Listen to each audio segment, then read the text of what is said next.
Hello friends, welcome back. ഇന്ന് നമ്മൾ എടുക്കാൻ പോകുന്നത് ബിസിനസ് ആൻഡ് ഓർഗനൈസേഷൻ മാനേജ്മെൻറ്റിലെ 14ാമത്തെ ചാപ്റ്ററാണ്, കമ്മ്യൂണിക്കേഷൻ ആൻഡ് കോർഡിനേഷൻ. ആദ്യമായിട്ട് നമ്മൾ ഒരു ബിസിനസ് എന്താണെന്നുള്ളത് പറഞ്ഞു, ഒരു ബിസിനസ്സിൻ്റെ സ്ട്രക്ചർ എന്താണെന്ന് പറഞ്ഞു, ഒരു ബിസിനസ്സിൻ്റെ ഒബ്ജക്റ്റീവ്സ് എന്തൊക്കെയുണ്ട് എന്നുള്ളത് നമ്മൾ പറഞ്ഞു. ഇനി നമ്മൾ എന്താണ് ഒരു ബിസിനസ്സിൻ്റെ ഒരു ഒബ്ജക്റ്റീവ്സ് സെറ്റ് ചെയ്തു, അത് പ്രോപ്പറായിട്ട് ഒരു ടോപ്പ് മാനേജ്മെൻ്റ് ആയിരിക്കും നോർമലി ബിസിനസ്സിൻ്റെ ഒബ്ജക്റ്റീവ്സ് സെറ്റ് ചെയ്യുക. ഈ ടോപ്പ് മാനേജ്മെൻറ്റ് സെറ്റ് ചെയ്ത ഒബ്ജക്റ്റീവ്സ് എല്ലാവരിലേക്കും എത്തിച്ചാൽ മാത്രമേ ആ ഒബ്ജക്റ്റീവ് എന്താണെന്നുള്ളത് എല്ലാവർക്കും അറിയാനും പറ്റുള്ളൂ. ഇനി ഒരു ലോവർ ലെവലിൽ വർക്ക് ചെയ്യുന്ന ഒരാൾക്ക് എന്തെങ്കിലും ഒരു ഫീഡ്ബാക്ക് മാനേജ്മെൻറ്റിന് കൊടുക്കണമെന്നുണ്ടെങ്കിൽ ഇതിനെല്ലാം കമ്മ്യൂണിക്കേഷൻ എന്നുള്ളൊരു പ്രോസസ്സ് ആവശ്യമാണ്. അപ്പോൾ ഈ കമ്മ്യൂണിക്കേഷൻ എന്നുള്ള പ്രോസസ്സിനെ കുറിച്ചാണ് നമ്മൾ ആദ്യമായിട്ട് സംസാരിക്കാൻ പോകുന്നത്. അതായത് ആദ്യമായിട്ട് ഒരു ബിസിനസ്സിന് മാനേജ്മെൻറ്റിൻ്റെ ലക്ഷ്യങ്ങൾ നേടണമെന്നുണ്ടെങ്കിൽ എംപ്ലോയീസിന് ഡയറക്ഷൻസ് കൊടുക്കേണ്ടതുണ്ട്. ഏത് രീതിയിലാണ് വർക്ക് ചെയ്യേണ്ടത്, എന്താണ് നമ്മുടെ ബിസിനസ്സിൻ്റെ ഒബ്ജക്റ്റീവ്സ്, ഏത് രീതിയിലാണ് നമ്മൾ വർക്ക് ചെയ്യേണ്ടത് എന്നതുപോലത്തെ ഡയറക്ഷൻസ് മാനേജ്മെൻറ്റ് എംപ്ലോയീസിന് കൊടുക്കേണ്ടതുണ്ട്. എന്നാൽ അതുപോലെ തന്നെ എംപ്ലോയീസ് അവരെ ഫീഡ്ബാക്ക്, അവർ വർക്ക് ചെയ്യുമ്പോൾ എന്തൊക്കെ ചലഞ്ചസ് ആണ് ഫേസ് ചെയ്യുന്നത്, അവർക്ക് എന്തെങ്കിലും മറ്റെന്തെങ്കിലും സജഷൻസ് ഉണ്ടെങ്കിൽ ഇതെല്ലാം എന്താണ് മാനേജ്മെൻറ്റിലേക്കും അറിയിക്കേണ്ടതുണ്ട്. ഈ അറിയിക്കുന്നതിൻ്റെ ഒരു സ്മൂത്ത് ഫ്ലോനെയാണ് നമ്മൾ കമ്മ്യൂണിക്കേഷൻ എന്ന് പറയാം.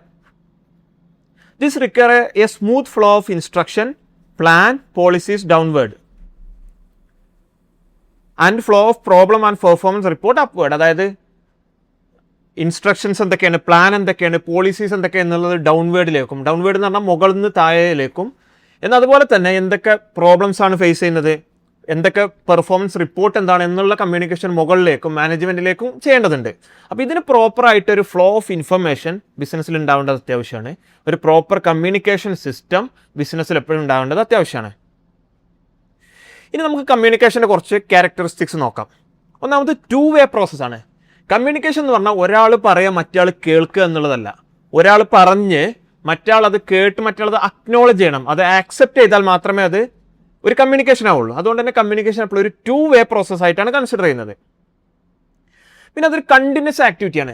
കമ്മ്യൂണിക്കേഷൻ എന്ന് പറഞ്ഞാൽ നമ്മൾ ഒരു പ്രാവശ്യം ഒരു ഇൻസ്ട്രക്ഷൻ കൊടുത്തു കഴിഞ്ഞാൽ അവിടെ സ്റ്റോപ്പ് ചെയ്യുന്നില്ല. അത് കണ്ടിന്യൂസ് ആയിട്ട് അതിൻ്റെ കണ്ടിന്യൂസ് ആയിട്ട് ഇൻസ്ട്രക്ഷൻ കൊടുക്കേണ്ടി വരും, കണ്ടിന്യൂസ് ആയിട്ട് നമുക്ക് എംപ്ലോയീസിന് ഫീഡ്ബാക്ക് എടുക്കേണ്ടി വരും. ഈ ഒരു പ്രോസസ്സ് എന്ന് പറഞ്ഞാൽ കണ്ടിന്യൂസ് ആക്ടിവിറ്റിയാണ്, ഒരു വൺ ടൈം പ്രോസസ്സ് അല്ല, ഒരു കണ്ടിന്യൂസ് ആക്ടിവിറ്റിയാണ് കമ്മ്യൂണിക്കേഷൻ. പിന്നെ പെർവാസീവ് നാച്ചർ എന്ന് പറഞ്ഞാൽ കമ്മ്യൂണിക്കേഷൻ എന്നുള്ളത് മാനേജ്മെൻറ്റ് എല്ലാ ലെവലിലും ഇൻവോൾവ്ഡ് ആയിട്ടാണ്. അത് ടോപ്പ് ലെവലിൽ ഉണ്ടാവും കമ്മ്യൂണിക്കേഷൻ, മിഡിൽ ലെവലിൽ ഉണ്ടാവും, ലോവർ ലെവലിൽ കമ്മ്യൂണിക്കേഷൻ ഉണ്ടാവും. ഇനി എല്ലാ ഡിപ്പാർട്ട്മെൻറ്റിലും, സെയിൽസ് ഡിപ്പാർട്ട്മെൻറ്റിൽ കമ്മ്യൂണിക്കേഷൻ വേണ്ടി വരും, HR വേണ്ടി വരും, പ്രൊഡക്ഷനിൽ വേണ്ടി വരും, ഫൈനാൻസിൽ വേണ്ടി വരും. എല്ലാ ഡിപ്പാർട്ട്മെൻറ്റിലും ബിസിനസ്സിൽ കംപ്ലീറ്റ് ആയിട്ട് പെർവാസീവ് ആയിട്ടുള്ളൊരു നാച്ചറാണ് കമ്മ്യൂണിക്കേഷനിലുള്ളത്. പിന്നെ അടുത്തൊരു ഫീച്ചറാണ് ഡൈവേഴ്സ് മീഡിയ. അതായത് കമ്മ്യൂണിക്കേഷന് ഡിഫറെൻ്റ് ആയിട്ടുള്ള മീഡിയാസ് ഉപയോഗിക്കാൻ പറ്റും. ചിലപ്പോൾ സ്പോക്കൺ ആയിരിക്കാം, നമ്മൾ പറഞ്ഞ് മനസ്സിലാക്കി കൊടുക്കുന്നതായിരിക്കാം, ചിലപ്പോൾ റിട്ടൺ ആയിരിക്കാം, ചിലപ്പോൾ എന്തെങ്കിലും നമ്മളൊരു ആംഗ്യം കാണിക്കുന്നതായിരിക്കാം. ഇതെല്ലാം കമ്മ്യൂണിക്കേഷൻ്റെ മീഡിയാസാണ്. പിന്നെ കോപ്പറേറ്റീവ് പ്രോസസ്സ്, അതായത് ഒരു കമ്മ്യൂണിക്കേഷൻ എന്ന് പറഞ്ഞാൽ രണ്ടാളും തമ്മിലുള്ള ഒരു കോപ്പറേറ്റീവ് പ്രോസസ്സാണ്. അതായത് എനിക്ക് എൻ്റെ എംപ്ലോയീസിനോട് ഒരു കാര്യം അല്ലെങ്കിൽ എൻ്റെ താഴെയുള്ള ഒരാളോട് ഒരു കാര്യം സംസാരിക്കണമെന്നുണ്ടെങ്കിൽ അയാളും കൂടെ അതിന് കോപ്പറേറ്റീവ് ചെയ്യേണ്ട ആവശ്യമുണ്ട്. അതുകൊണ്ട് തന്നെ ഒരു കോപ്പറേറ്റീവ് പ്രോസസ്സാണ്. അതായത് ആ ഒരു എംപ്ലോയി അത് ആ ഒരു കമ്മ്യൂണിക്കേഷൻ കേൾക്കാനും അതുപോലെ തന്നെ ആക്സെപ്റ്റ് ചെയ്യാനും അതുപോലെ വർക്ക് ചെയ്യാനും കൂടെ വില്ലിംഗ് ആണെങ്കിൽ മാത്രമേ എൻ്റെ കമ്മ്യൂണിക്കേഷൻ എഫക്റ്റീവ് ആവുള്ളൂ.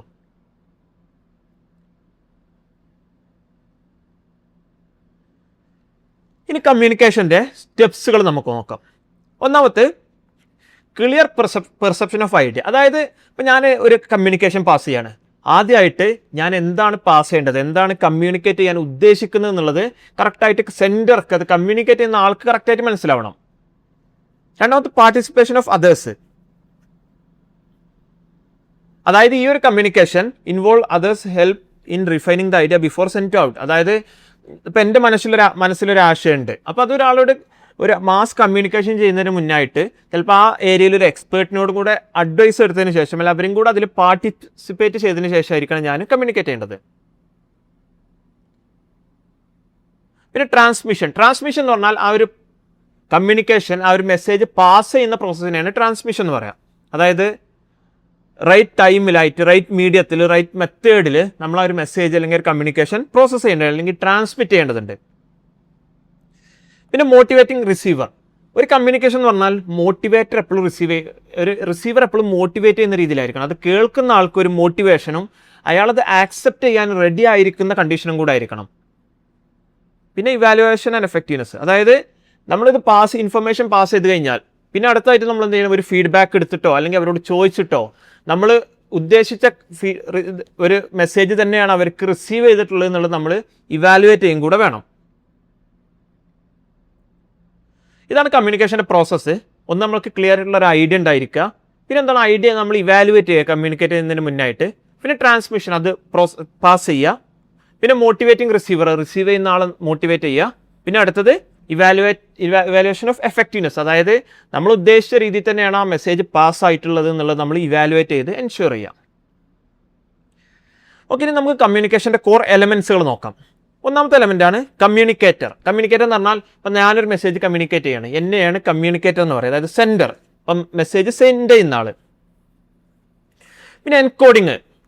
അത് എൻകോഡിങ് എന്ന് പറഞ്ഞാൽ ഇപ്പം ഞാൻ എൻ്റെ ഒരു ഐഡിയ, മനസ്സിലുള്ള ഒരു ഐഡിയ കമ്മ്യൂണിക്കേറ്റ് ചെയ്യാണ്. അപ്പോൾ അത് ഞാൻ ആദ്യം എൻകോഡ് ചെയ്യണം. എൻ്റെ വേർഡ്സ് ആയിട്ടോ സിമ്പിൾസ് ആയിട്ടോ അല്ലെങ്കിൽ ഗസ്റ്റേഴ്സ് ആയിട്ടോ അല്ലെങ്കിൽ ആംഗ്യമായിട്ടോ ഒക്കെ അത് എൻകോഡ് ചെയ്യേണ്ട ഒരു പ്രോസസ്സ്. ആ പ്രോസസ്സാണ് രണ്ടാമത്തെ പ്രോസസ്സ്, രണ്ടാമത്തെ എലമെൻറ്റ്. മൂന്നാമത്തെ എലമെൻ്റാണ് മെസ്സേജ്. മെസ്സേജ് എന്ന് പറഞ്ഞാൽ ഞാൻ എന്താണ് കമ്മ്യൂണിക്കേറ്റ് ചെയ്യാൻ ഉദ്ദേശിക്കുന്നത് അതിനെയാണ് മെസ്സേജ് എന്ന് പറയാം. പിന്നെ മീഡിയം എന്ന് പറഞ്ഞാൽ ഏത് ചാനൽ ത്രൂ ആണ് ഞാൻ കമ്മ്യൂണിക്കേറ്റ് ചെയ്യുന്നത്. For example face to face, telephone, അല്ലെങ്കിൽ വാട്സാപ്പ് മെസ്സേജ്, അല്ലെങ്കിൽ ഇമെയിൽ, നോട്ടീസ് ബോർഡ്, പല രീതിയിൽ നമുക്ക് കമ്മ്യൂണിക്കേറ്റ് ചെയ്യാൻ പറ്റും. അപ്പോൾ ആ ഒരു മീഡിയത്തിനെയാണ്, ഏത് ചാനലിലൂടെയാണ് നമ്മൾ കമ്മ്യൂണിക്കേറ്റ് ചെയ്യുന്നത് അതിനെയാണ് മീഡിയം എന്ന് പറയാം. പിന്നെ ഡീകോഡിങ് എന്ന് പറഞ്ഞാൽ ആ കേൾക്കുന്ന ആൾ അല്ലെങ്കിൽ റിസീവ് ചെയ്യുന്ന ആൾ ആ ഒരു മെസ്സേജ് ഏത് രീതിയിലാണ് അയാൾ പ്രോസസ്സ് ചെയ്യുന്നത് അത് ഡീകോഡ് ചെയ്ത് അയാളുടെ ലാംഗ്വേജിലേക്ക്, അയാൾക്ക് മനസ്സിലാകുന്ന രീതിയിലേക്ക് മനസ്സിലാക്കിയെടുക്കുക. ആ ഒരു പ്രോസസ്സിനാണ് ഡീകോഡിങ് എന്ന് പറയാം. പിന്നെ അടുത്ത റിസീവർ. ഒരു മെസ്സേജ് ആകുമ്പോൾ അവിടെ ഒരു സെൻഡർ ഉണ്ടാവും. സെൻഡർ എന്ന് പറഞ്ഞാൽ സന്ദേശം അയക്കുന്ന ആൾ. റിസീവർ എന്ന് പറഞ്ഞാൽ ആ കമ്മ്യൂണിക്കേഷൻ റിസീവ് ചെയ്യുന്ന, സ്വീകരിക്കുന്ന ആളെയാണ് റിസീവർ എന്ന് പറയാം. പിന്നെ അടുത്തത് ഫീഡ്ബാക്ക് എന്ന് പറഞ്ഞാൽ എന്താണ്, നമ്മളൊരാൾക്കൊരു കമ്മ്യൂണിക്കേഷൻ മെസ്സേജ് പാസ് ചെയ്തു, അയാളത് ആക്സെപ്റ്റ് ചെയ്തു എന്നും അക്നോളജ് ചെയ്തെന്നും അയാൾക്കത് മനസ്സിലായി എന്നും എന്നുള്ളൊരു ഫീഡ്ബാക്ക് നമ്മൾ ആ മെസ്സേജ് കമ്മ്യൂണിക്കേറ്റ് ചെയ്ത ആളിൽ നിന്ന് നമുക്ക് റിസീവ് ചെയ്യേണ്ടതുണ്ട്. അതിനാണ് ഫീഡ്ബാക്ക് എന്ന് പറയാം.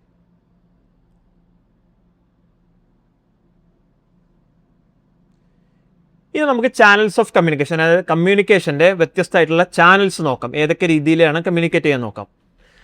അതായത് കമ്മ്യൂണിക്കേഷൻ ചാനലിനെ പല രീതിയിൽ, പ്രധാനമായിട്ട് 3 രീതിയിൽ നമ്മൾ ക്ലാസിഫൈ ചെയ്തിട്ടുണ്ട്. ഒന്ന് ബേസ്ഡ് ഓൺ റിലേഷൻഷിപ്പ്, അതായത് ആ റിലേഷൻഷിപ്പിൻ്റെ ഫോർമൽ അല്ലെങ്കിൽ ഇൻഫോർമൽ എന്നുള്ള രീതിയിൽ. ഫോർമൽ കമ്മ്യൂണിക്കേഷൻ എന്ന് പറഞ്ഞാൽ എന്താണ്, നമ്മളൊരു കമ്പനിയിൽ നിന്ന് ഒഫീഷ്യലായിട്ട് നമ്മളെ സൂപ്പർവൈസർ അല്ലെങ്കിൽ നമ്മളെ മാനേജർ നമുക്ക് ഒഫീഷ്യലായിട്ടൊരു കമ്മ്യൂണിക്കേഷൻ പാസ് ചെയ്യുന്നതിനാണ് ഫോർമൽ കമ്മ്യൂണിക്കേഷൻ എന്ന് പറയാം. എന്നാൽ ഇൻഫോർമൽ കമ്മ്യൂണിക്കേഷൻ എന്ന് പറയുമ്പോൾ ഇപ്പോൾ നമ്മളെ കൂടെ വർക്ക് ചെയ്യുന്ന കൊളീഗ്സ് ഉണ്ടാവും, അല്ലെങ്കിൽ നമ്മളെ കൂടെ വർക്ക് ചെയ്യുന്ന ആളുകളായിട്ട് അവളായിട്ട് നമ്മൾ ഇൻഫോർമലായിട്ട്, അതായത് ഒഫീഷ്യൽ കാര്യങ്ങളല്ലാതെയും അല്ലെങ്കിൽ ഇൻഫോർമൽ വേലല്ലാതെയും കൂടെ ഇൻഫോർമൽ വേല കമ്മ്യൂണിക്കേറ്റ് ചെയ്യുന്നതിനാണ് ഇൻഫോർമൽ കമ്മ്യൂണിക്കേഷൻ എന്ന് പറയാം. Formal communication flow the official chain of command established by management. It follow long line of authority, അതായത് ഇത് മാനേജ്മെൻറ്റ് എസ്റ്റാബ്ലിഷ് ചെയ്ത അതോറിറ്റി കൂടെയാണ് ഫോർമൽ കമ്മ്യൂണിക്കേഷൻ നോർമലി നടക്കുക. എന്നാൽ ഇൻഫോർമൽ കമ്മ്യൂണിക്കേഷനെ നമ്മൾ ഗ്രേപ്പ് വൈൻ എന്ന് പറയും. ഗ്രേപ്പ് വൈൻ എന്ന് പറഞ്ഞാൽ എന്താണ്, മുന്തിരിവള്ളി എന്നാണ് അതിൻ്റെ അർത്ഥം. അതായത് ഈ ഇൻഫോർമൽ കമ്മ്യൂണിക്കേഷൻ എന്ന് പറഞ്ഞാൽ അതിനൊരു കൃത്യമായിട്ടുള്ള റൂട്ട് കാര്യങ്ങളൊന്നുമില്ല. അത് ഏത് രീതിയിലും സ്പ്രെഡ് ആവാൻ ചാൻസ് ഉണ്ട്, സ്പ്രെഡ് ആയിക്കൊണ്ടിരിക്കും. അതുകൊണ്ടാണ് അതിനെ ഗ്രേപ്പ് വൈൻ എന്ന് പറയുന്നത്. അതായത് ഇത് നോർമലി സോഷ്യൽ റിലേഷൻഷിപ്പ് എന്നൊക്കെയാണ് ഈ ഇൻഫോർമൽ കമ്മ്യൂണിക്കേഷൻ ഉണ്ടാകുന്നത്. അതായത് നോർമലി മനുഷ്യന്മാരെ സംബന്ധിച്ചിടത്തോളം ഇൻട്രാക്ട് ചെയ്യാനും മറ്റൊരാളോട് കമ്മ്യൂണിക്കേറ്റ് ചെയ്യാനൊക്കെ താല്പര്യം ഉണ്ടാവും. അപ്പോൾ ആ ഒരു താല്പര്യത്തിൻ്റെ പുറത്താണ് ഇൻഫോർമൽ കമ്മ്യൂണിക്കേഷൻ ഉണ്ടാവുക. ഇനി ഫോർമൽ ഇൻഫോർമൽ കമ്മ്യൂണിക്കേഷൻ തമ്മിലുള്ള കീ ആയിട്ടുള്ള കുറച്ച് വ്യത്യാസങ്ങൾ നോക്കാം. ഫോർമൽ കമ്മ്യൂണിക്കേഷൻ എന്ന് പറഞ്ഞാൽ അതിൻ്റെ ഒറിജിൻ എന്താണ്? ഒറിജിൻ എന്ന് പറഞ്ഞാൽ നോർമലി ഒരു ബിസിനസ്സിൻ്റെ മാനേജ്മെൻറ്റ് ക്രിയേറ്റ് ചെയ്യുന്നതായിരിക്കും, അല്ലെങ്കിൽ അറിഞ്ഞുകൊണ്ട് ബിസിനസ്സിൻ്റെ മാനേജ്മെൻറ്റ് ക്രിയേറ്റ് ചെയ്യുന്നതായിരിക്കും ഫോർമൽ കമ്മ്യൂണിക്കേഷൻ. എന്നാൽ ഇൻഫോർമൽ കമ്മ്യൂണിക്കേഷൻ എന്ന് പറഞ്ഞാൽ നാച്ചുറലായിട്ട് സോഷ്യൽ ഇൻട്രാക്ഷൻസ് ത്രൂ നടക്കുന്ന കമ്മ്യൂണിക്കേഷനെയാണ് ഇൻഫോർമൽ കമ്മ്യൂണിക്കേഷൻ എന്ന് പറയാം. ഇനി ഫോർമൽ കമ്മ്യൂണിക്കേഷൻ്റെ പാത്ത്സ്. ഫോർമൽ കമ്മ്യൂണിക്കേഷൻ എന്ന് പറഞ്ഞാൽ പ്രോപ്പർ പാത്ത് ഉണ്ടാവും. അതായത് എനിക്ക് ആ കമ്മ്യൂണിക്കേഷൻ പാസ് ചെയ്യുക എൻ്റെ മാനേജർ ആയിരിക്കും, അല്ലെങ്കിൽ എൻ്റെ സൂപ്പർവൈസർ ആയിരിക്കും. ഞാൻ ആ കമ്മ്യൂണിക്കേഷൻ പാസ് ചെയ്യേണ്ടത് എൻ്റെ സബോർഡിനേറ്റ്സിനായിരിക്കണം. അങ്ങനെ ഒരു ഫോർമൽ പാത്ത് അതിനുണ്ടായിരിക്കും. എന്നാൽ ഇൻഫോർമൽ കമ്മ്യൂണിക്കേഷൻ എന്ന് പറഞ്ഞാൽ കറക്റ്റായിട്ടൊരു ഫോർമൽ പാത്തൊന്നും ഉണ്ടാവില്ല. അത് ഏത് രീതിയിലും, ഇപ്പം ഞാൻ എൻ്റെ മുകളിലുള്ള ആളോട് കമ്മ്യൂണിക്കേറ്റ് ചെയ്യും, എൻ്റെ താഴെയുള്ള ആളോട് കമ്മ്യൂണിക്കേറ്റ് ചെയ്യും, എൻ്റെ ഒപ്പം വർക്ക് ചെയ്യുന്ന ആളുകളോട് കമ്മ്യൂണിക്കേറ്റ് ചെയ്യും. അങ്ങനെ പല രീതിയിലും അതിനൊരു ഫിക്സ്ഡ് പാത്തൊന്നും ഇൻഫോർമൽ കമ്മ്യൂണിക്കേഷൻ ഉണ്ടാവില്ല. ഇനി സ്പീഡ്, ഫോർമൽ കമ്മ്യൂണിക്കേഷൻ ആകുമ്പോൾ നോർമലി സ്പീഡ് കുറവായിരിക്കും. കാരണം ഒഫീഷ്യൽ ചാനൽ ത്രൂ മാത്രമാണ് ഫോർമൽ കമ്മ്യൂണിക്കേഷൻസ് പാസ് ചെയ്യുക.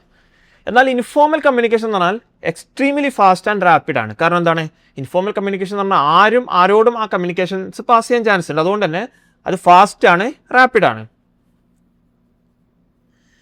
ഇനി ഫോർമൽ കമ്മ്യൂണിക്കേഷൻ എന്ന് പറഞ്ഞാൽ ജനറലി റിട്ടൺ ആയിരിക്കും, എഴുതിയതായിരിക്കും, ഒരു റെക്കോർഡായിട്ട് കീപ്പ് ചെയ്യുന്നൊക്കെ ഉണ്ടാവും ഫോർമൽ കമ്മ്യൂണിക്കേഷൻ. എന്നാൽ ഇൻഫോർമൽ കമ്മ്യൂണിക്കേഷൻ എന്ന് പറയുമ്പോൾ മോസ്റ്റ്ലി ഓറൽ, നമ്മൾ നോർമലി സംസാരിക്കുന്നതായിരിക്കും. അതിൻ്റെ എക്സാക്റ്റ് സോഴ്സ് ട്രേസ് ചെയ്യുക എന്നുള്ളത് ഇൻഫോർമൽ കമ്മ്യൂണിക്കേഷനിൽ ബുദ്ധിമുട്ടായിരിക്കും.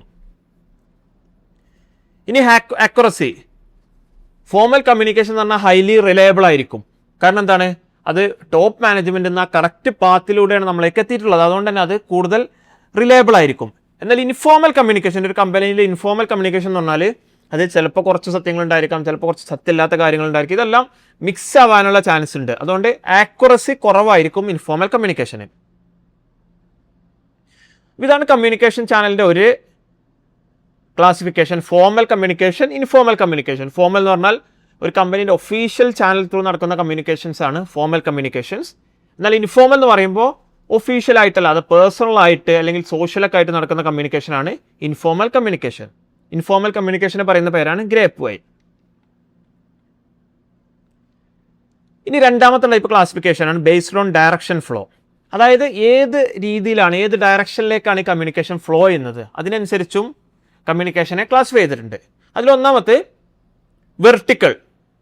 വെർട്ടിക്കൽ എന്ന് പറയുമ്പോൾ നമ്മളിങ്ങനെ ഇതിനെയാണ് വെർട്ടിക്കൽ എന്ന് പറയുക. വെർട്ടിക്കൽ എന്ന് പറയുമ്പോൾ ഒന്നെങ്കിൽ മുകളിൽ നിന്ന് താഴേക്ക് അല്ലെങ്കിൽ താഴെ നിന്ന് മുകളിലേക്ക്, ഈ രണ്ട് രീതിയിലും വെർട്ടിക്കൽ കമ്മ്യൂണിക്കേഷൻ നടക്കാം.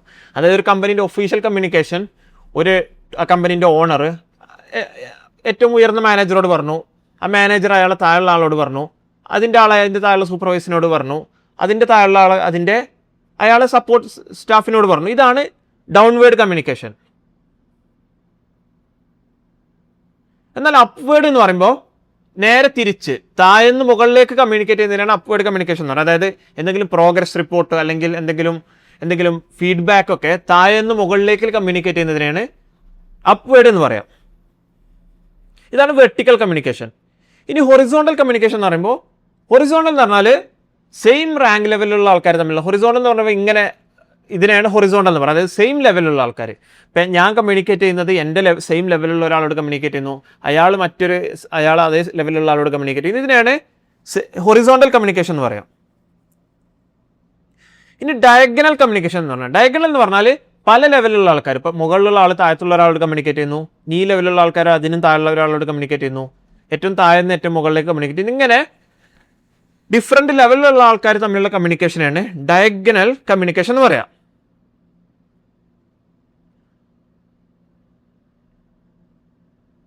ഇനി ബേസ്ഡ് ഓൺ മെത്തേഡ് യൂസ്ഡ്, അത് മൂന്നാമത്തെ ക്ലാസിഫിക്കേഷൻ ആണ്. അതായത് ഏത് മെത്തേഡാണ് നമ്മൾ യൂസ് ചെയ്തത് അതിൻ്റെ ബേസിലും കമ്മ്യൂണിക്കേഷൻ നമുക്ക് ക്ലാസിഫൈ ചെയ്യാൻ പറ്റും. ഒന്നാമത്തെ വെർബൽ. വെർബൽ എന്ന് പറയുമ്പോൾ എന്താണ്, നമ്മൾ വേർഡായിട്ട് പറഞ്ഞത്, നമ്മൾ ഫേസ് ടു ഫേസ് ആയിട്ട് ഒരാളോട് ഡയറക്റ്റ് ആയിട്ട് ഒരാളെ വിളിച്ച് ഫേസ് ടു ഫേസ് ആയിട്ട് കമ്മ്യൂണിക്കേറ്റ് ചെയ്യുന്നതിനാണ് വെർബൽ എന്ന് പറയാം. അല്ലെങ്കിൽ ഫോൺ കോൾ അല്ലെങ്കിൽ മീറ്റിംഗ് ഒക്കെ ആയിട്ട് നമ്മൾ വേർഡ് കൊണ്ട് പറഞ്ഞതിനാണ് വെർബൽ എന്ന് പറയാം. ഇനി അടുത്തത് ടൈപ്പാണ് റിട്ടേൺ. റിട്ടേൺ എന്ന് പറയുമ്പോൾ നമ്മൾ എഴുതിയിട്ട് ഒരു നോട്ടീസോ അല്ലെങ്കിൽ ഇമെയിലോ അല്ലെങ്കിൽ ഒരു സർക്കുലറോ, ഇതൊക്കെ എന്താണ്, നമ്മൾ റിട്ടേൺ ആയിട്ട് നമ്മൾ കമ്മ്യൂണിക്കേഷൻ പാസ് ചെയ്യുന്നതിനാണ് റിട്ടേൺ കമ്മ്യൂണിക്കേഷൻ എന്ന് പറയാം. ഇനി ഗസ്റ്ററൽ എന്ന് പറഞ്ഞാൽ നമ്മൾ ഹാൻഡ് മൂവ്മെൻറ്റ്, ചിലപ്പോൾ എംപ്ലോയീസ് നന്നായിട്ട് പെർഫോം ചെയ്ത് നമ്മളിങ്ങനെ കാണിക്കും. ഇതെന്താണ്, ഒരു ബോഡി ലാംഗ്വേജ് അല്ലെങ്കിൽ ഫേഷ്യൽ എക്സ്പ്രഷനാണ്. ഓക്കെ, ഇനി നമ്മൾ ബാരിയേഴ്സ് ടു എഫക്റ്റീവ് കമ്മ്യൂണിക്കേഷൻ, അതായത് എഫക്റ്റീവ് കമ്മ്യൂണിക്കേഷൻ്റെ ബാരിയേഴ്സ്, കുറച്ച് തടസ്സങ്ങൾ എന്തൊക്കെയാണ് എന്നുള്ളത് നോക്കാം. അതിലൊന്നാമത്തെ മൾട്ടിപ്ലിസിറ്റി ഓഫ് ഓർഗനൈസേഷൻ ലെയേഴ്സ്. അതായത് ഒരു ഓർഗനൈസേഷനിൽ ഒരുപാട് ലെയേഴ്സ് ഉണ്ടെങ്കിൽ, ടോപ്പ് ലെവലുണ്ട്, പിന്നെ അതിൻ്റെ താഴെ ലെവലുണ്ട്, പിന്നെ മിഡിൽ ലെവലുണ്ട്, പിന്നെ അതിൻ്റെ താഴെ ലെവലുണ്ട്, ലോവർ ലെവലുണ്ട്, അതിൻ്റെ താഴെ കുറേ ലെവലുണ്ട്. അങ്ങനെ ഒരു മൾട്ടിപ്ലിസിറ്റി ഓഫ് ഓർഗനൈസേഷൻ ലെവൽ, ഒരുപാട് ലെവലിലുള്ള ഒരു ഓർഗനൈസേഷൻ ആണെങ്കിൽ എന്ത് ചെയ്യും, ഇപ്പോൾ ടോപ്പിൽ നിന്ന് അതിൻ്റെ താഴേക്ക് ഒരു മെസ്സേജ് കമ്മ്യൂണിക്കേറ്റ് ചെയ്തു, പിന്നെ അതിൻ്റെ താഴേക്ക് അവിടുന്ന് ഒരു മെസ്സേജ് കമ്മ്യൂണിക്കേറ്റ് ചെയ്തു, പിന്നെ അതിൻ്റെ താഴേക്ക് അവിടുന്ന് ഒരു മെസ്സേജ് കമ്മ്യൂണിക്കേറ്റ് ചെയ്തു. ഇങ്ങനെ ആകുമ്പോൾ എന്ത് ചെയ്യും, ആ മെസ്സേജ് ശരിക്കും എന്താണ്, ഈ ടോപ്പ് മാനേജ്മെൻറ്റ് ഉദ്ദേശിച്ച മെസ്സേജ് ആവില്ല ചിലപ്പോൾ എന്ത് താഴെ കറക്റ്റായിട്ട് എത്തുക. അപ്പോൾ ഇതിനെയാണ് നമ്മൾ എന്ത് ചെയ്യുക, ഫിൽറ്ററിങ് എന്ന് പറയാം.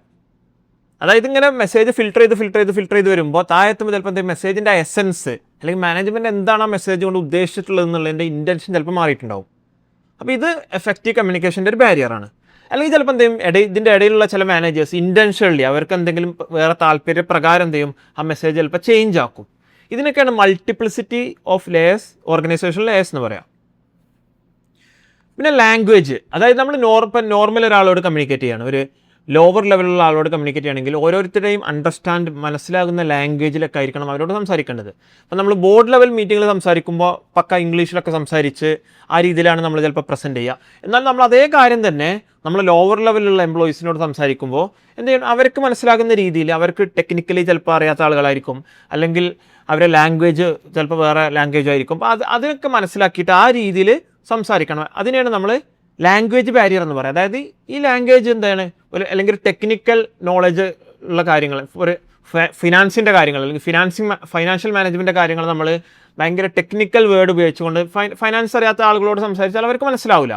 അപ്പോൾ ഇങ്ങനത്തെ ബാരിയേഴ്സിനെയാണ് ലാംഗ്വേജ് അല്ലെങ്കിൽ സെമാൻറ്റിക് ബാരിയർ എന്ന് പറയുക. പിന്നെ സ്റ്റാറ്റസ് ബാരിയർ എന്ന് പറയുമ്പോൾ, ഫോർ എക്സാമ്പിൾ ഇപ്പോൾ ഒരു ഹയർ ലെവലുള്ള മാനേജർ അയാളെ താഴെയുള്ള ആളോട് കമ്മ്യൂണിക്കേറ്റ് ചെയ്യുമ്പോൾ എന്ത് ചെയ്യും, അല്ലെങ്കിൽ ചിലപ്പോൾ കുറേ കാര്യങ്ങൾ ഹൈഡ് ചെയ്യും. കാരണം എല്ലാം സബോർഡിനേറ്റേഴ്സിന് ഷെയർ ചെയ്യേണ്ടതെന്ന് വിചാരിച്ച് എന്തും അയാളെ സ്റ്റാറ്റസ് കീപ്പ് ചെയ്യാൻ വേണ്ടി ചിലപ്പോൾ എന്ത് ചെയ്യും, കുറേ കാര്യങ്ങൾ ഹൈഡ് ചെയ്യും. ഇതിന് സ്റ്റാറ്റസ് ബാരിയർ എന്ന് പറയും. പിന്നെ ഫിസിക്കൽ ഡിസ്റ്റൻസ്, അതായത് ചില സമയത്ത് എന്ത് ചെയ്യും, നമുക്ക് തന്നെ അറിയാൻ പറ്റും, നമ്മൾ ഡയറക്റ്റ് ഒരാളോട് ഒരു കാര്യം പറയുന്നതും ഇനി ഡിസ്റ്റൻസിലുള്ള ഒരാളോട് ഫോൺ ചെയ്തൊരു കാര്യം പറയുന്നത്, അല്ലെങ്കിൽ ഓൺലൈനായിട്ടൊക്കെ ഒരു കാര്യം പറയുന്നതിന് രണ്ടും തമ്മിൽ അതിൻ്റെ എഫക്റ്റീവ്നെസ് വ്യത്യാസം ഉണ്ടാവും. നമ്മൾ നേരിട്ട് ഒരാളോട് പറയുമ്പോൾ ആ അത്രയും സീരിയസ്നെസ്സിൽ ആ കാര്യം ഒരാൾ എടുക്കും. പക്ഷേ നമ്മൾ ഫോൺ ചെയ്ത് പറയുമ്പോൾ ചിലപ്പോൾ എന്ത് ചെയ്യും, അത്ര തന്നെ സീരിയസ് ആയിട്ട് ഒരാൾക്ക് ഒരു കാര്യം എടുത്തോളുന്നില്ല. ഈ ഒരു ബാരിയറിനെയാണ് ഫിസിക്കൽ ഡിസ്റ്റൻസ് എന്ന് പറയുന്നത്. അതായത് ആ ഡിസ്റ്റൻസ്, ദൂരം കൊണ്ടുള്ള ഒരു ബാരിയർ. പിന്നെന്താണ് ഇമോഷണൽ ആൻഡ് സൈക്കോളജിക്കൽ ബാരിയർ. അതായത് എന്താണ്, ചിലപ്പോൾ നമ്മൾ ഒരാളോട് ദേഷ്യപ്പെട്ട് സംസാരിച്ച്, അല്ലെങ്കിൽ ദേഷ്യമുള്ള ഒരാളോട് സംസാരിച്ച്, ഒരാളെ മൂഡ് ഔട്ടായിരിക്കുന്ന സമയത്ത് സംസാരിച്ച്, ഇതിനൊക്കെ എന്ത് ചെയ്യും, ഇങ്ങനത്തെ അല്ലെങ്കിൽ ഒരാൾ ഇമോഷണലായിരിക്കുന്ന സമയത്ത് നമ്മളൊരു കമ്മ്യൂണിക്കേഷൻ നടത്തി, ഇതൊന്നും എന്താ അത്ര എഫക്റ്റീവ് ആയിക്കോളുന്നില്ല. ഇങ്ങനത്തെ ഈ ഫീലിങ്സ്, ഇമോഷൻസ് അല്ലെങ്കിൽ സൈക്കോളജിക്കൽ ബാരിയേഴ്സൊക്കെ ഉള്ള സമയത്ത് നമ്മൾ കമ്മ്യൂണിക്കേറ്റ് ചെയ്ത് കഴിഞ്ഞാൽ നമ്മളെ മെസ്സേജ് പ്രോപ്പറായിട്ട് അയാൾ ആ പ്രോപ്പർ മെസ്സേജ് റിസീവ് ചെയ്യാൻ ബുദ്ധിമുട്ടായിരിക്കും. അപ്പോൾ ഇത് എഫക്റ്റീവ് കമ്മ്യൂണിക്കേഷൻസിൻ്റെ കുറച്ച് ബാരിയേഴ്സാണ് ഈ പറഞ്ഞിട്ടുള്ളത്. ഇനി ഒരു ബിസിനസ്സിൽ നമ്മൾ പറഞ്ഞു ഓൾറെഡി, കമ്മ്യൂണിക്കേഷൻ എന്നുള്ള അത്രയും ഇമ്പോർട്ടൻ്റ് ആയിട്ടുള്ളൊരു കാര്യമാണ്. അതായത് ബിസിനസ്സിൻ്റെ ഒബ്ജക്റ്റീവ്സ്, എന്തിനാണ് ബിസിനസ് ചെയ്യുന്നത് എന്നുള്ളത് ഓരോ എംപ്ലോയീസിന് മനസ്സിലാവണമെന്നുണ്ടെങ്കിലും, എംപ്ലോയീസിൻ്റെ പ്രശ്നങ്ങൾ ബിസിനസ്സിന് അല്ലെങ്കിൽ മാനേജ്മെൻറ്റിന് മനസ്സിലാവണമെന്നുണ്ടെങ്കിലും എഫക്റ്റീവ് ആയിട്ടുള്ള കമ്മ്യൂണിക്കേഷൻ ബിസിനസ്സിൽ അത്യാവശ്യമാണ്. അപ്പോൾ ഈ എഫക്റ്റീവ് കമ്മ്യൂണിക്കേഷൻ എങ്ങനെ ചെയ്യാമെന്ന് നോക്കാം. ഒന്ന്, റെഗുലേറ്റ് ഇൻഫർമേഷൻ ഫ്ലോ. അതായത് ഒരാൾക്ക് അയാൾ അറിയേണ്ട ഇൻഫർമേഷൻ മാത്രമേ അയാൾക്ക് കൊടുത്താൽ മതി. അയാൾക്ക് ഒരുപാട് ഇൻഫർമേഷൻ കൊടുത്തു കഴിഞ്ഞാൽ എന്ത് ചെയ്യും, ഇൻഫർമേഷൻ ഓവർഫ്ലോ ആയിരിക്കും. അപ്പോൾ എന്ത് ചെയ്യും, അയാൾക്ക് ഇമ്പോർട്ടൻ്റ് ആയിട്ടുള്ള കാര്യങ്ങളിൽ ഫോക്കസ് ചെയ്യാൻ ബുദ്ധിമുട്ടുണ്ടാവും. ഫോർ എക്സാമ്പിൾ, ഒരു അക്കൗണ്ട്സിൽ വർക്ക് ചെയ്യുന്ന ആളെ സംബന്ധിച്ചിടത്തോളം അയാൾക്ക് മാർക്കറ്റിങ്ങിൻ്റെയും സെയിൽസിൻ്റെയും എല്ലാത്തിൻ്റെയും മെയിലും കമ്മ്യൂണിക്കേഷനും നമുക്ക് പാസ് ചെയ്യേണ്ട ആവശ്യമില്ല. അയാൾക്ക് ഫൈനാൻസ് അല്ലെങ്കിൽ അക്കൗണ്ട്സ് റിലേറ്റഡ് കമ്മ്യൂണിക്കേഷൻസ് മാത്രമേ അയാളോട് പാസ് ചെയ്താൽ മതി. അപ്പോൾ എന്ത് ചെയ്യും, ആ ഒരു ഇൻഫർമേഷൻ ഫ്ലോ റെഗുലേറ്റ് ചെയ്ത് അയാൾക്ക് ഏറ്റവും ഇമ്പോർട്ടൻ്റ് ആയിട്ടുള്ള കാര്യങ്ങൾ മാത്രമേ അയാൾക്ക് ഫോക്കസ് ചെയ്യാൻ പറ്റും. പിന്നെ അടുത്തത് ഇൻസിസ്റ്റ് ഫീഡ്ബാക്ക്. അതായത് നമ്മളൊരു മെസ്സേജ് കമ്മ്യൂണിക്കേറ്റ് ചെയ്ത് കഴിഞ്ഞാൽ ഫീഡ്ബാക്ക് നമ്മൾ റിസീവ് ചെയ്യുന്നുള്ളത് വളരെ ഇമ്പോർട്ടൻ്റ് ആണ്. ഈ ഫീഡ്ബാക്ക് റിസീവ് ചെയ്താൽ മാത്രമേ നമ്മൾ ആ കൺവേ ചെയ്യാൻ ശ്രമിച്ച മെസ്സേജ് ഏത് രീതിയിലാണ് അത് കേട്ടാൾ മനസ്സിലാക്കിയിട്ടുള്ളതെന്നും അവർക്കത് കൃത്യമായിട്ട് മനസ്സിലായിട്ടുണ്ടോ എന്നുള്ളത് നമുക്ക് അറിയണമെന്നുണ്ടെങ്കിൽ ആ ഫീഡ്ബാക്ക് റിസീവ് ചെയ്യണം. പിന്നെ യൂസ് സിമ്പിൾ ലാംഗ്വേജ്. എപ്പോഴും കമ്മ്യൂണിക്കേഷനിൽ നമ്മൾ ഏറ്റവും സിമ്പിളായിട്ടുള്ള, എല്ലാവർക്കും മനസ്സിലാകുന്ന, നമ്മൾ ഓഡിയൻസിന് മനസ്സിലാകുന്ന രീതിയിലുള്ള ലാംഗ്വേജും ടെക്നിക്കൽ വേർഡ്സൊക്കെയാണ് നമ്മൾ യൂസ് ചെയ്യേണ്ടത്. പിന്നെ ലിസൺ കെയർഫുള്ളി. നമ്മൾ നോർമലി പറയേണ്ട ഒരു എഫക്റ്റീവ് കമ്മ്യൂണിക്കേഷൻ എന്ന് പറഞ്ഞാൽ നമ്മൾ 50%, പകുതി സമയം നമ്മൾ സംസാരിക്കണം, പകുതി സമയം നമ്മൾ ഓഡിയൻസിന് പറയാനുള്ളത് കേൾക്കണം. എങ്കിലും അതൊരു എഫക്റ്റീവ് 2-വേ കമ്മ്യൂണിക്കേഷനായിട്ട് മാറുള്ളൂ. പിന്നെ കൺട്രോൾ ഇമോഷൻസ്. എന്താണ് ഇമോഷൻസ്? നമുക്കെല്ലാം അറിയാൻ പറ്റും. നമ്മൾ ദേഷ്യം പിടിച്ചിരിക്കുന്ന സമയത്ത് ഒരാളോട് സംസാരിക്കുന്നതും നമ്മൾ നോർമലായിരിക്കുന്ന സമയത്ത് ഒരാളോട് സംസാരിക്കുന്നതും രണ്ട് രീതിയിലായിരിക്കും. അപ്പോൾ അതുകൊണ്ട് തന്നെ നമ്മൾ കമ്മ്യൂണിക്കേറ്റ് ചെയ്യുമ്പോൾ ഒരിക്കലും ഇമോഷൻസ് അതിൻ്റെ കൂടെ, അല്ലെങ്കിൽ ദേഷ്യം ഇമോഷൻസ് ഒന്നും അതിൻ്റെ കൂടെ ചെയ്യാൻ പാടില്ല. ഇത് രണ്ടും കൂടെ, അതായത് ദേഷ്യം പിടിച്ച് നിൽക്കുന്ന സമയത്തോ അല്ലെങ്കിൽ ഇമോഷണലായിട്ട് നമ്മൾ അത്ര ഫിറ്റ് അല്ലാത്ത സമയത്തോ നമ്മൾ എന്ത് ചെയ്യും, നോർമലി കമ്മ്യൂണിക്കേറ്റ് ചെയ്യരുത്. അപ്പോൾ ഇത്രയും കാര്യങ്ങളാണ് കമ്മ്യൂണിക്കേഷനിലുള്ളത്. ഇനി നമുക്ക് കോർഡിനേഷൻ എന്താണെന്ന് നോക്കാം. എന്താണ് കോർഡിനേഷൻ? നമ്മൾ മുന്നത്തെ ചാപ്റ്ററിൽ പറഞ്ഞിരുന്നു, ഒരു ഓർഗനൈസേഷൻ എന്ന് പറഞ്ഞാൽ അതിൻ്റെ ടാസ്ക് നോക്കിയിട്ട് എന്ത് ചെയ്യും, ചിലപ്പോൾ ഓർഗനൈസേഷൻസ് മൾട്ടിപ്പിൾ ഡിപ്പാർട്ട്മെൻറ്റുകൾ ക്രിയേറ്റ് ചെയ്യും. ഫോർ എക്സാമ്പിൾ സെയിൽസ് ചെയ്യാൻ വേണ്ടി സെയിൽസ് ഡിപ്പാർട്ട്മെൻറ്റ്, പ്രൊഡക്ഷൻ ചെയ്യാൻ വേണ്ടിയിട്ട് പ്രൊഡക്ഷൻ ഡിപ്പാർട്ട്മെൻറ്റ്, ഇനി പർച്ചേസ് ചെയ്യാൻ വേണ്ടിയിട്ട് പർച്ചേസ് ഡിപ്പാർട്ട്മെൻറ്റ്, അക്കൗണ്ട്സ് ഹാൻഡിൽ ചെയ്യാൻ വേണ്ടി ഫൈനാൻസ് ഡിപ്പാർട്ട്മെൻറ്റ്, ഇങ്ങനെ എന്ത് ചെയ്യും, ഓരോ ഡിപ്പാർട്ട്മെൻറ്റ് ക്രിയേറ്റ് ചെയ്യും. പക്ഷേ ഇത് ഓരോ ഡിപ്പാർട്ട്മെൻറ്റ് ക്രിയേറ്റ് ചെയ്താലും ഈ ഓരോ ഡിപ്പാർട്ട്മെൻറ്റുകൾ തമ്മിലുള്ള കോർഡിനേഷൻ, ആ സഹകരണം എന്നുള്ള അത്ര ഇമ്പോർട്ടൻ്റ് ആണ്. ഫോർ എക്സാമ്പിൾ സെയിൽസിന് പ്രൊഡക്റ്റ് സെല് ചെയ്യണം എന്നുണ്ടെങ്കിൽ അതിനനുസരിച്ച് എന്ത് ചെയ്യും, പ്രൊഡക്ഷൻ ഡിപ്പാർട്ട്മെൻറ്റ് ആ പ്രൊഡക്റ്റ് പ്രൊഡ്യൂസ് ചെയ്യണം. ഇനി പ്രൊഡക്ഷൻ ഡിപ്പാർട്ട്മെൻറ്റിന് ആ പ്രൊഡക്റ്റ് പ്രൊഡ്യൂസ് ചെയ്യണമെന്നുണ്ടെങ്കിൽ പർച്ചേസ് ഡിപ്പാർട്ട്മെൻറ്റ് അതിനുള്ള മെറ്റീരിയൽസ് പർച്ചേസ് ചെയ്യണം. ഇനി പർച്ചേസ് ഡിപ്പാർട്ട്മെൻറ്റ് കറക്റ്റ് സമയത്ത് ആ മെറ്റീരിയൽ പർച്ചേസ് ചെയ്യണമെന്നുണ്ടെങ്കിൽ ഫൈനാൻസ് ഡിപ്പാർട്ട്മെൻറ്റ് കറക്റ്റ് സമയത്ത് ആ പേയ്മെൻറ്റ് കൊടുക്കണം. അപ്പം ഇങ്ങനെ എന്താണ് ഈ പ്രൊഡക്റ്റ് സെയിൽ ചെയ്യുക അല്ലെങ്കിൽ ഈ ഒരു ആക്ടിവിറ്റി എന്നുള്ളത് ഈ ഓരോ ഡിപ്പാർട്ട്മെൻറ്റും ഇൻ്റർ കണക്റ്റഡ് ആണ്. അതുകൊണ്ട് തന്നെ പരസ്പരം കോർഡിനേഷൻ, ആ ഒരു സഹകരണം ഓരോ ഡിപ്പാർട്ട്മെൻറ്റുകൾ തമ്മിലും അത്രയും ഇമ്പോർട്ടൻ്റ് ആണ്. Coordination is the orderly arrangement of individual and group effort to ensure unity of action and utilization of and realization of common objective. അതായത് നമ്മുടെ ബിസിനസ്സിൻ്റെ കോമൺ ഒബ്ജക്റ്റീവ്സ് അച്ചീവ് ചെയ്യാൻ വേണ്ടിയിട്ട് ഇങ്ങനെ ഒരു യൂണിറ്റി എൻഷുർ ചെയ്തുകൊണ്ട് നമ്മൾ ചെയ്യുന്ന ഒരു ആക്ഷനെയാണ് കോർഡിനേഷൻ എന്ന് പറയുക. അതായത് ഈ ഡിപ്പാർട്ട്മെൻറ്റുകൾ തമ്മിൽ ഇപ്പം നമ്മൾ ഈ പറഞ്ഞ എക്സാമ്പിൾ തന്നെ പറഞ്ഞു, ഒരു സെയിൽസ് ഡിപ്പാർട്ട്മെൻറ്റിന് സെയിൽ ചെയ്യണമെന്നുണ്ടെങ്കിൽ പ്രൊഡക്ഷൻ ചെയ്യണമെന്നുണ്ടെങ്കിൽ പർച്ചേസ് ചെയ്യണമെന്നുണ്ടെങ്കിൽ പേയ്മെൻറ്റ് റിലീസ് ചെയ്യണം. ഇനി പ്രൊഡക്ഷൻ ഡിപ്പാർട്ട്മെൻറ്റിന് തന്നെ മാനുഫാക്ചർ ചെയ്യണമെന്നുണ്ടെങ്കിൽ എന്ത് ചെയ്യണം, എംപ്ലോയീസിന് വേണ്ടി വരും, അത് HR ഡിപ്പാർട്ട്മെൻറ്റ് പ്രൊവൈഡ് ചെയ്യും. ഇങ്ങനെ ഈ ഒരു ചെയിൻ എന്നുള്ളത് ഒരു ചെയിൻ പോലെ അങ്ങോട്ടും ഇങ്ങോട്ടും റിലേറ്റഡ് ആയിട്ട് കിടക്കുകയാണ്. അപ്പോൾ അതുകൊണ്ട് തന്നെ ഈ ഡിപ്പാർട്ട്മെൻറ്റുകൾ തമ്മിലുള്ളൊരു സഹകരണം, കോർഡിനേഷൻ വളരെ ഇമ്പോർട്ടൻ്റ് ആണ്. ഇനി കോർഡിനേഷൻ്റെ ഒബ്ജക്റ്റീവ്സ് നോക്കാം. ഒന്ന് റീകൺസിലേഷൻ ഓഫ് ഗോൾ, അതായത് നമ്മൾ ഒരു ഡിപ്പാർട്ട്മെൻറ്റ് ഗോൾ എന്നതിനപ്പുറത്തേക്ക് നമ്മളൊരു ഓർഗനൈസേഷണൽ ഗോളാണ് അച്ചീവ് ചെയ്യേണ്ടത് ഒരു ബിസിനസ്സിൽ. അപ്പോൾ ഈ ഓർഗനൈസേഷണൽ ഗോൾ അച്ചീവ് ചെയ്യുമ്പോൾ തന്നെ എപ്പോഴെന്താണ് ഒരു കോർഡിനേഷൻ, എഫക്റ്റീവ് കോർഡിനേഷൻ ഉണ്ടെങ്കിൽ മാത്രമേ ആ ഒരു ഡിപ്പാർട്ട്മെൻറ്റിന് അല്ലെങ്കിൽ ആ ഒരു പേഴ്സണൽ ഗോളിൻ്റെ കൂടെ തന്നെ ഓർഗനൈസേഷൻ്റെ ഓവറോൾ ഗോൾ കൂടെ നമുക്ക് അച്ചീവ് ചെയ്യാൻ പറ്റുള്ളൂ. പിന്നെ ടോട്ടൽ അക്കംപ്ലിഷ്മെൻറ്റ്, അതായത് സിനർജി എന്ന് പറയും. നമ്മൾ നോർമലി അറിയാം, ഇപ്പോൾ 2 സ്കില്ലുള്ള ആൾക്കാർ, ഈ പ്രൊഡക്ഷൻ ചെയ്യണമെങ്കിൽ പ്രൊഡക്ഷനിൽ സ്കില്ലുള്ള ആൾ വേണം, പർച്ചേസ് ചെയ്യണമെന്നുണ്ടെങ്കിൽ അതിൽ സ്കില്ലുള്ള ആൾക്കാർ വേണം, ഫൈനാൻസ് ഹാൻഡിൽ ചെയ്യണമെന്നുണ്ടെങ്കിൽ അതിൽ സ്കില്ലുള്ള ആളുകൾ വേണ്ടി വരും. അപ്പോൾ ഇങ്ങനെ എല്ലാ സ്കില്ലും കൂടെ കൂടിച്ചേർന്നാൽ എന്ത് ചെയ്യും, ബിസിനസ് എല്ലാ ഏരിയയിലും നന്നായിട്ട് പെർഫോം ചെയ്യാൻ പറ്റും. ഇതിനാണ് നമ്മൾ സിനർജി എന്ന് പറയാം. അപ്പോൾ ഈ ടോട്ടൽ അക്കംപ്ലിഷ്മെൻറ്റ് നമുക്ക് വേണമെന്നുണ്ടെങ്കിൽ ഇത് കോർഡിനേഷൻ വളരെ അത്യാവശ്യമാണ്. പിന്നെ ഹാർമോണിയസ് റിലേഷൻഷിപ്പ്, അതായത് ഒരു പ്രോപ്പർ കോർഡിനേഷൻ ഉണ്ടെങ്കിൽ എന്താണ്, ഓരോ ഡിപ്പാർട്ട്മെൻറ്റിൻ്റെയും അല്ലെങ്കിൽ ഓരോ ആളുടെയും റെസ്പോൺസിബിലിറ്റി ആണെന്നുള്ളത് ക്ലിയർ ആയിട്ട് മെൻഷൻ ചെയ്യാനും, അപ്പോൾ അതുകൊണ്ട് തന്നെ ഈ ഡിപ്പാർട്ട്മെൻറ്റുകൾ അല്ലെങ്കിൽ ഈ ആളുകൾ തമ്മിലുള്ള കോൺഫ്ലിക്റ്റ് കുറക്കാനും സഹായിക്കും. പിന്നെ എക്കണോമി ആൻഡ് എഫിഷ്യൻസി, അതായത് ഇപ്പോൾ ഈ പ്രോപ്പർ കോർഡിനേഷൻ ഉണ്ടെങ്കിൽ മാത്രമേ, ചിലപ്പോൾ എന്ത് ചെയ്യും, പ്രോപ്പർ കോർഡിനേഷൻ ഇല്ലെങ്കിൽ ഡ്യൂപ്ലിക്കേഷൻ ഓഫ് വർക്ക്, ഒരു വർക്കിനെ 2 ആൾ ചെയ്യുന്നത് ചിലപ്പോൾ സംഭവിക്കാൻ ചാൻസ് ഉണ്ട്. അതുപോലെ തന്നെ വേസ്റ്റേജ് കുറക്കാൻ പറ്റും നമുക്ക്. പിന്നെ എക്സിക്യൂഷൻ ഡിലേ, നമുക്ക് ഡിലേ ഒഴിവാക്കിയിട്ട് എന്ത് ചെയ്യും, പെട്ടെന്ന് ആ ഒരു കാര്യം ചെയ്യാൻ പറ്റും. ഇതൊക്കെ എന്താണ്, കോർഡിനേഷൻ്റെ ഒബ്ജക്റ്റീവ്സ് ആണ്. നമ്മളൊരു ക്ലാസിക്കൽ എക്സാമ്പിൾ പറയുകയാണെങ്കിൽ നമ്മൾ ക്രിക്കറ്റ് കളിക്കുമ്പോൾ നമുക്കറിയാൻ പറ്റും, ക്രിക്കറ്റ് കളിക്കുമ്പോൾ ബാറ്റ്സ്മാൻ ഉണ്ടാവും, ബോളർ ഉണ്ടാവും, ഫീൽഡേഴ്സ് ഉണ്ടാവും. ഇതിലെല്ലാവരും നന്നായിട്ട് പെർഫോം ചെയ്താൽ മാത്രമേ ടീം വിജയിക്കുള്ളൂ. അതായത് ഇപ്പോൾ ബാറ്റ്സ്മാൻ നന്നായിട്ട് ബാറ്റ് ചെയ്തു, എന്നാൽ ഫീൽഡേഴ്സ് അത്ര നന്നായിട്ട് ഫീൽഡ് ചെയ്തില്ലെങ്കിൽ ഒരിക്കലും എന്താണ് ആ ഒരു ക്രിക്കറ്റ് നമുക്ക് ജയിക്കാൻ പറ്റില്ല. അതുപോലെ തന്നെ എല്ലാ ഡിപ്പാർട്ട്മെൻറ്റും അവരെ വർക്ക് നന്നായിട്ട് പെർഫോം ചെയ്ത് പരസ്പരം കോർഡിനേറ്റ് ചെയ്ത് വർക്ക് ചെയ്താൽ മാത്രമേ ബിസിനസ്സിൻ്റെ ഓവറോൾ ഒബ്ജക്റ്റീവ് അച്ചീവ് ചെയ്യാൻ പറ്റുള്ളൂ. ഇതാണ് കോർഡിനേഷൻ. ഇനി നമ്മൾ ഈ ചാപ്റ്ററിൽ ഡിസ്കസ് ചെയ്ത സമ്മർ എന്താണെന്ന് നോക്കാം. അതെന്താണ്, ഒന്നാമത്തെ കമ്മ്യൂണിക്കേഷൻ എന്താണെന്ന് പറഞ്ഞു. കമ്മ്യൂണിക്കേഷൻ എന്ന് പറഞ്ഞാൽ ഒരു 2-way ട്രാഫിക് ആണ്. നമ്മളൊരു മെസ്സേജ് അങ്ങോട്ട് പാസ് ചെയ്തു, അതിൻ്റെ ഒരു ഫീഡ്ബാക്ക് ആ റിസീവറെ കയ്യിൽ നിന്ന് നമ്മളായിരുന്നു ഇങ്ങോട്ട് വന്നാൽ മാത്രമേ ആ ഒരു കമ്മ്യൂണിക്കേഷൻ എന്നുള്ളൊരു പ്രോസസ്സ് കംപ്ലീറ്റ് ആവുന്നുള്ളൂ. പിന്നെ ഗ്രേപ്പ് വെയിൻ നമ്മൾ പറഞ്ഞു, ഇൻഫോർമൽ കമ്മ്യൂണിക്കേഷനാണ് നമ്മൾ ഗ്രേപ്പ് വെയിൻ എന്ന് പറയാം. അതിന് കുറേ അഡ്വാൻറ്റേജസ് ഉണ്ട്, ഡിസഡ്വാൻറ്റേജസ് ഉണ്ട്. അതെന്താണ്, ഇത് വളരെ പെട്ടെന്ന് സ്പ്രെഡ് ആവും, ഇതിൻ്റെ ഒരു അഡ്വാൻറ്റേജ് ആണ്. എന്നാൽ ഡിസഡ്വാൻറ്റേജ് എന്താണ്, ഇത് ചിലപ്പോൾ എന്താ 100% സത്യം ആയിക്കോളുന്നില്ല. അത് ആരാണ്, ആ മെസ്സേജിൻ്റെ ഒറിജിൻ ആരാന്ന് നമുക്ക് അറിയാൻ പറ്റില്ല. ഇതൊക്കെ എന്താണ്, ഇൻഫോർമൽ കമ്മ്യൂണിക്കേഷൻ അല്ലെങ്കിൽ ഗ്രേപ്പ് വെയിൻ്റെ ഒരു ഡിസഡ്വാൻറ്റേജസ് ആണ്. പിന്നെ സെമാൻറ്റിക് ആൻഡ് ഫിൽറ്ററിംഗ് ബാരിയർ എന്തായിരുന്നു, അതായത് ഒരു മാനേജർ അയാളെ സബോർഡിനേറ്റിനോട് കമ്മ്യൂണിക്കേറ്റ് ചെയ്യുമ്പോൾ എന്താണ്, ചിലപ്പോൾ അയാൾ ഉദ്ദേശിച്ച മെസ്സേജ് ആയിരിക്കൂല താഴെയുള്ള ആൾ റിസീവ് ചെയ്തിട്ടുണ്ടാവുക. ഇതിനാണ് സെമാൻറ്റിക് എന്ന് പറയാം. എന്നാൽ ഫിൽറ്റർ എന്ന് പറയുമ്പോൾ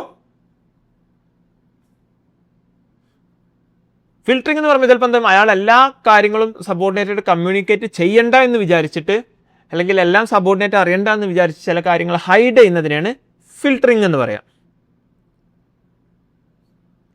പിന്നെ എന്താണ് കോർഡിനേഷൻ? കോർഡിനേഷൻ എന്ന് പറയുമ്പോൾ എന്താണ്, ഒരു ബിസിനസ്സിൻ്റെ ഓവറോൾ ഒബ്ജക്റ്റീവ്സ് അച്ചീവ് ചെയ്യാൻ വേണ്ടിയിട്ട് എല്ലാ ഡിപ്പാർട്ട്മെൻറ്റുകളും തമ്മിൽ ഒരു സഹകരണത്തോടെ പ്രവർത്തിക്കുന്നതിനാണ് കോർഡിനേഷൻ എന്ന് പറയാം. പിന്നെ അച്ചീവിങ് എഫിഷ്യൻസി, ഒരു പ്രോപ്പർ കോർഡിനേഷൻ ഉണ്ടെങ്കിൽ മാത്രമേ ബിസിനസ്സിൻ്റെ റിസോഴ്സസ് വേസ്റ്റേജ് മിനിമൈസ് ചെയ്യാനും അതുപോലെ തന്നെ ഓപ്പറേഷണൽ ഡിലേസ് എലിമിനേറ്റ് ചെയ്യാനും എന്താണ് ഓവറോൾ ബിസിനസ്സിൻ്റെ ഒബ്ജക്റ്റീവ്സ് അച്ചീവ് ചെയ്യാനും ബിസിനസ്സിനെ ഹെൽപ്പ് ചെയ്യുള്ളൂ. അപ്പോൾ ഈ ഡിസ്കസ് ചെയ്ത കാര്യങ്ങളിൽ നിങ്ങൾക്ക് എന്തെങ്കിലും സംശയങ്ങൾ ഉണ്ടെങ്കിൽ കമൻറ്റ് സെക്ഷനിൽ ചോദിക്കാവുന്നതാണ്. Thank you for watching this video.